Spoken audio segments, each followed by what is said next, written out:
Lu tahu nggak ada ulama sekaligus pemimpin dari keturunan Rasulullah sebagai keturunan ke-38 yang berani memimpin sebuah bangsa melawan dominasi selama 37 tahun? Namanya Sayyid Ali Khamenei. Saat ini Teheran sedang berduka, kita akan bahas perjalanan hidupnya yang luar biasa. Ali Khamenei lahir tahun 1939 di Mashhad, sebuah kota suci di Iran.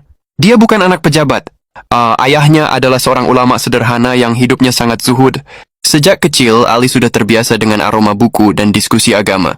Dia belajar di Qom, berguru pada banyak ulama besar, termasuk Ayatullah Khomeini. Di sanalah, benih-benih revolusi mulai tumbuh di kepalanya. Dia bukan cuma belajar ibadah. Gelar Sayyid di depan namanya bukan sekadar gelar biasa. Sayyid Ali Khamenei adalah keturunan Nabi Muhammad melalui jalur Imam Ali bin Abi Thalib dan Fatimah Az-Zahra. Silsilahnya bersambung melalui cucu Rasulullah Imam Husain hingga ke Imam Ali Al-Asghar yang dikenal sebagai Sultan Ali bin Muhammad Baqir. Inilah alasan kenapa beliau selalu memakai sorban hitam, sebuah simbol kehormatan dalam tradisi Islam yang hanya boleh dikenakan oleh para keturunan langsung sang Nabi. Di era 60-an sampai 70-an, Iran di bawah kendali Syah yang didukung Barat. Khamenei muda adalah aktivis yang sangat vokal. Akibatnya, dia ditangkap berkali-kali oleh aparat setempat. Tapi saat menjalani hukumannya, justru jadi madrasah buat dia.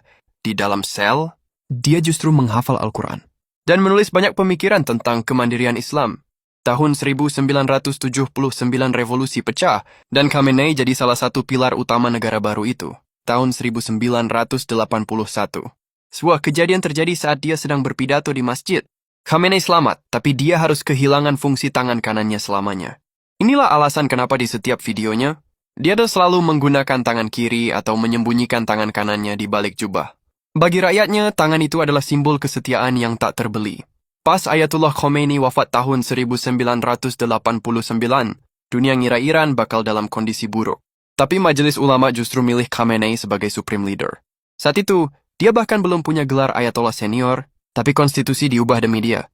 Selama 37 tahun memimpin, dia jadi otak di balik ketangguhan Iran.